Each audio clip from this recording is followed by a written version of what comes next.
Hey guys, 14 Fluffies here. Today I will be bringing you my hero deck profile for the April 1st, 2020 ban lists. And coming up with the new Master Roll. So yeah, this deck, besides Mally going to 2, hasn't really changed much at all. With the new Master Roll, will be less restricted as far as being able to summon our fusions. And yeah, without further ado, let's just get into the deck profile, starting with our starter cards.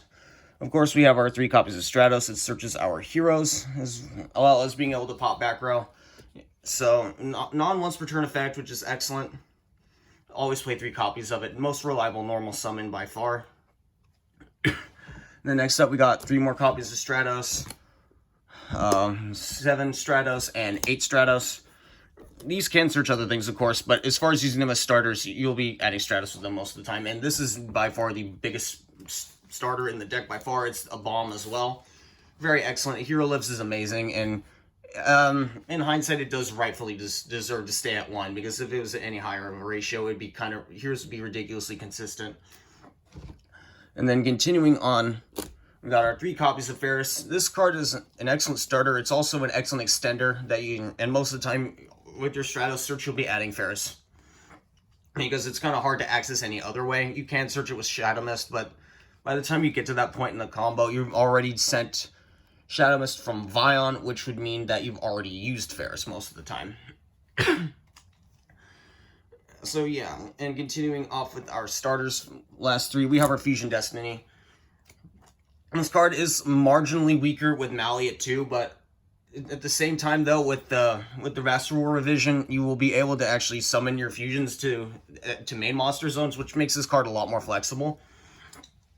Meaning you don't necessarily have to link off your Dystopia or your Dangerous if you actually start your combo off with them. Although, like, for the most part, it's pretty good to do that, though, because getting them in the graveyard, things like Fusion Substitute, or even just summoning back Dystopia from Cross Crusader just to keep it on the field indefinitely is great. So yeah, this starter count is fairly standard and universal. It's not going to be changing as long as the only thing that's likely to change would be Stratos, depending on where it stays on the ban list, and maybe Rhoda as well. Like these 3 are like subject to wherever they stay on the ban list. I think Stratos is good at 3 and it'll stay there for this foreseeable future, but these might change.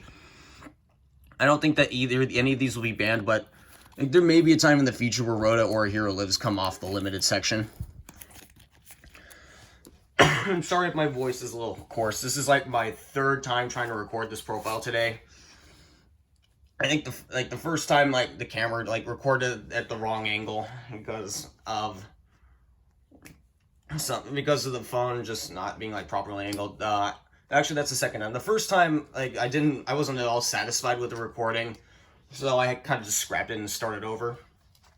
And now I just have a sore throat from talking so much. So yeah, I do apologize for kind of being messy about it, but yeah. Starting with our extenders, 2 Mally. I think this is perfectly fair because Mally was kind of unreasonable at 3. It was really good because it let us get to the Hero God board without any real issue. The Hero God board is still possible with just 2 Mally. It's just that you can't end on the Dread Decimator. You have to just leave the Wonder Driver on the field. But the Master Rule changes what really saved it, because now, you can actually summon that Acid with that Dark Claw and not have to worry about an extra monster zone. And then for our level 4 D hero to go along to complement Mally, we have our draw hand. I have tested out Decider, and there are things that Decider can do that I do like a lot, but I'm still faithful to this card just because it'll let me it saves myself a lot. And you can use it more than once a duel. This is the only level 4 D hero that you can realistically use more than once a duel for its effect. Okay, and then next up, we got our 2 Solid Soldier. On Dueling Book, I actually have tested 1 liquid and 1 solid, and I do like that ratio a lot better than 2 solid. And just simply having the flexibility offered by Liquid Soldier. So when I do get my copy, which is hopefully going to be soon, I noticed that the German copies are starting to go up a little bit, and Chow Fang Productions got bought out or something. I don't know what happened to that, but either way, it's still a hot 40 just to get a German or a foreign copy. But when I get that, just the flexibility it offers is greatly appreciated for this deck, and I will happily play that. And yeah, and see where that goes. And then, but for now, I'm playing 2 Solid Soldier, and then 2 Shadow Mist. Solid Soldier is a great enabler for Shadow Mist. It's also like a very important card for your combo, just because it summons things from hand and gets, and most of the time, your summon from graveyard is going to be Shadow Mist. So yeah, and obviously Shadow Mist lets you search out your heroes, and it lets you search out your change quick plays. And next up for the remaining Vision heroes, we got our 2 Vion and our 2 Increase. Increase is very much so the biggest choke point of this deck. Any, like, a hand trap on Increase is pretty much going to be like a turnover for the most part. Unless you've saved your normal summon that's like a Solid Soldier plus a Vion. Normally you're not going to be getting to any fusion spells outside of like hard drawing something. So yeah. You typically, like, if you're conscious about like trying to avoid the choke point, you might want to try and bait out as many hand traps as possible. If you play Call by the Grave, you have slightly less things to worry about. Like, you don't have to worry about Ghost Ogre ruining your entire play, for example. Ash Blossom, Valor, stuff like that. And then, obviously, from Vion, it'll just get things to the graveyard. Anything, like either of these 2 that weren't discarded from Ferris, you'll just send to the graveyard. You can send things like Draw Hand or like Liquid Soldier as well. You have options. You have other options for setting up your graveyard, and then obviously you'll be searching. This lets you search out your fusion spells. Fusion Substitute and Polymerization are mine. I'm really not sure why people aren't picking up on like the multiple fusion spell builds. Obviously, I think like if you have room for the Malicious Bane package, you don't need to run Fusion Substitute. But I like it for the fact that it can allow you to recover from Nibiru. And just like your plays in general, just put fusions in the graveyard, which is just free advantage. So, although like when I did test out Liquid Soldier, I found myself using Polymerization slightly more than Fusion Substitute, because you want to use Polymerization to get the Liquid Soldier from your hand into the graveyard so you can use its effect.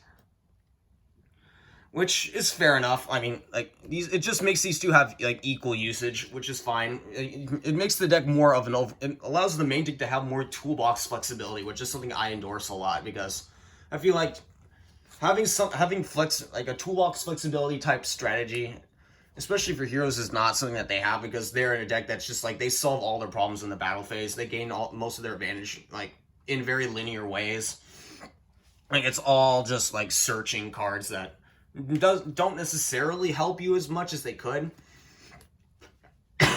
So yeah, and then lastly for the extenders, we have Miracle Fusion. Very, very important extender. Thank God for Sunrise, so that way you can continue to add extenders, which help you keep going. And yeah, that'll wrap it up for the extenders.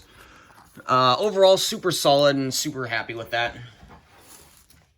And now for the defensive cards. We're starting off with our typical hero hand traps. We have our 1 Honest Neos and our Dynatag. Honest Neos is very versatile, and it can be used offensively and defensively. To swing for game, you can use it defensively on stuff like Dystopia, or just use it like how Honest would be used for any kind of light strategy in the past, really. You can use it for a lot of things. And Dynatag, people say Dynatag's a brick, but I couldn't disagree more with that. You can discard from your hand to save yourself in battle. If you have things like Decider or Dynatag in the, you have things like Decider or Increase in the graveyard, this will let you use those as well. It's super synergistic, and I would never recommend cutting it. And then lastly, 2 Cosmic Cyclone. Things like considering how Konami did not touch any of the things that can be abused with Union Carrier, like Dragon Buster to Destruction Sword. Mystic Mind's still in the game, and then obviously control decks haven't been touched at all. I still feel like it's important to have some back row hate in the main deck, just so you can be able to play around some of those things that heroes will struggle with.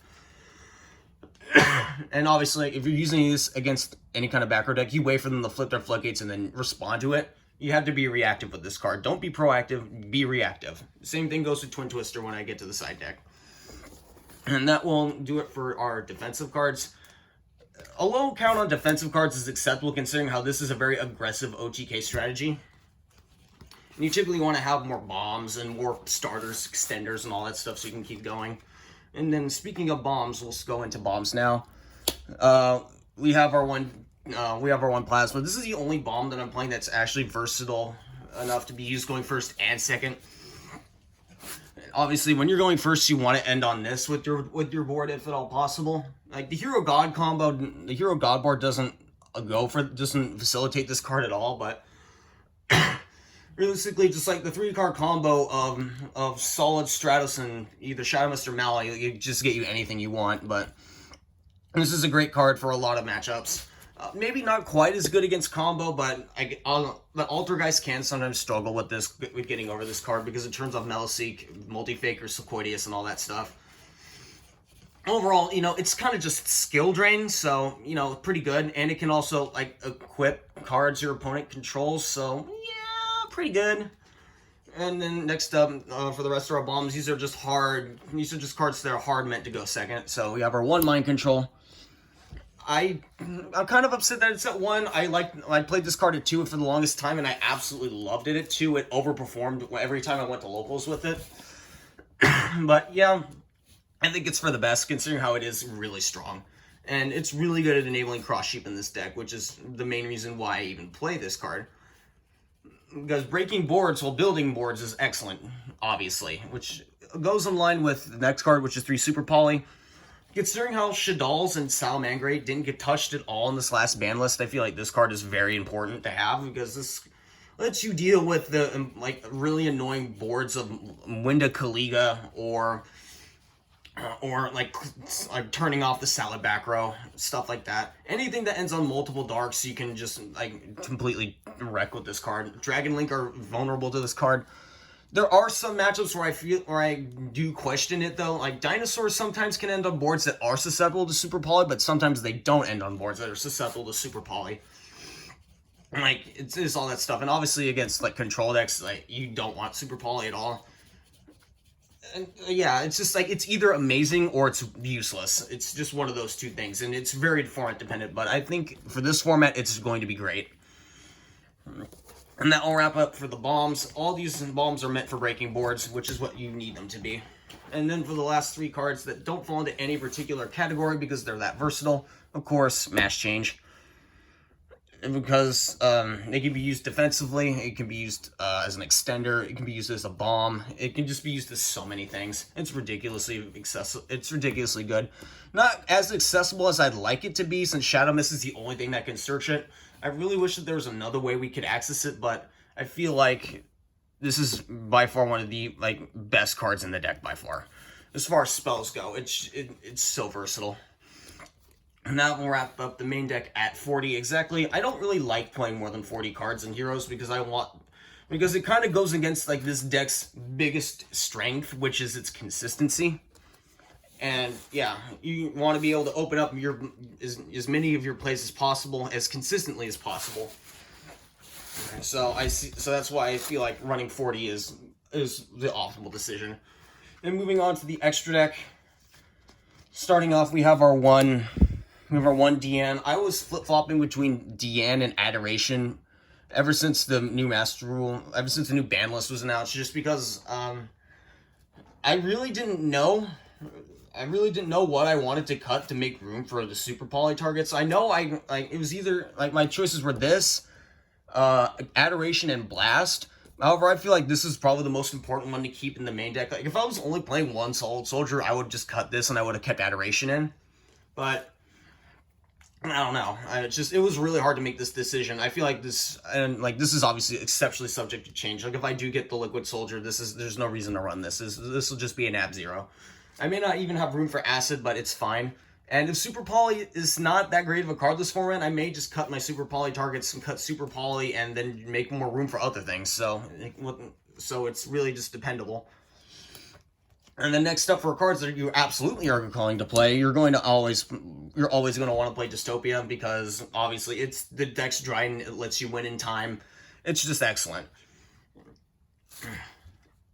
So yeah, always run this card. It's great. And then for the Miracle Fusion target I'm running, since I wanted this deck to kind of be as synergistic around Fusion Destiny as possible, since it is by far the most restrictive effect in the strategy, we're running a Skrdow.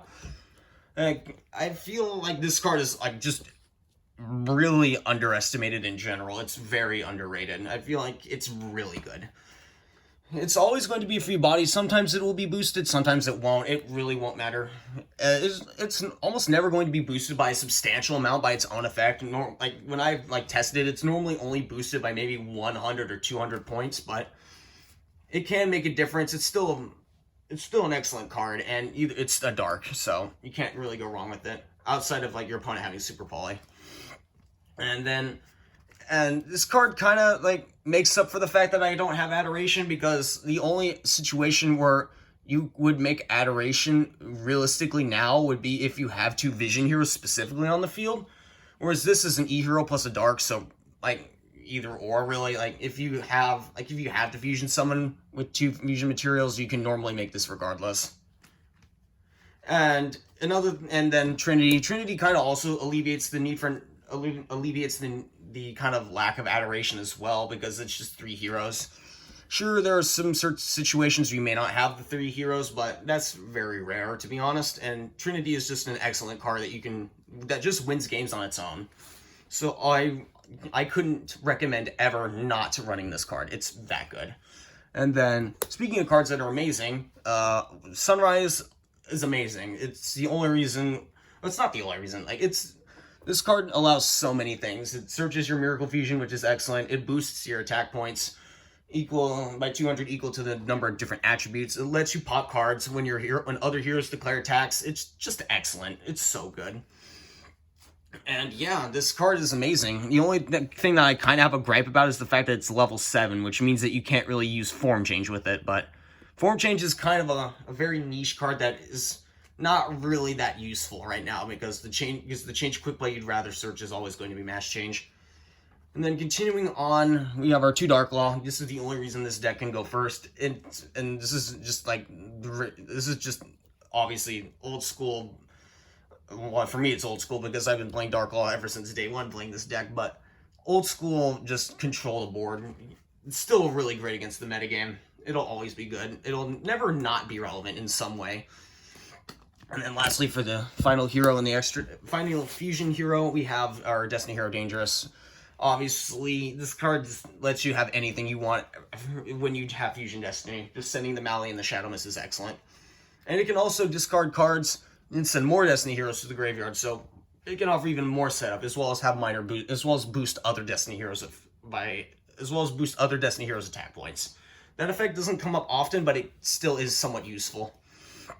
And then next up for our Super Poly targets, we have our 1 Starving Venom and our 1 Diplexer Chimera. Obviously, Starving Venom is just for any kind of dark strategy or any kind of combo deck, because most combo decks are going to end on a board of dark monsters most of the time. And then Diplexer is for Salamangreat, or really anything that puts Cyberse monsters on the field, because its material is just 2 Cyberse, so that could hit things like Adagnister or Marincess. Yeah, I understand that now, as when Ignition Assault came out, this card was replaced in the extra deck for Super Poly target by the Adagnister Earth Golem, but I feel like this card's still fairly good on its own merit. You can technically also summon this with Instant Fusion since it's level 5, but yeah. For a while, I have considered Mud Dragon of the Swamp, since you can summon it back from the graveyard with Cross Sheep, which would also let you sometimes protect your cards from targeting, since it can change its attribute. But since ideally you're going to be ending your board on multiple attributes that may not be quite as useful as I originally thought, which is the reason why I ended up just swapping out for Diplexer. So yeah, and then continuing on with the links, even though the new Master Rule frees up heroes as far as needing link arrows, the actual link monsters that you run in the ratios aren't changing, because they're all that useful on their own merit. So starting off with Dread Decimator, you don't need the link arrows as much now, but you still want to put monsters underneath in its arrows, so that way you can have them, so that we can give them the boost. This thing dealing piercing is also very important, and really it's just very important to have if you're going to go for the OTK.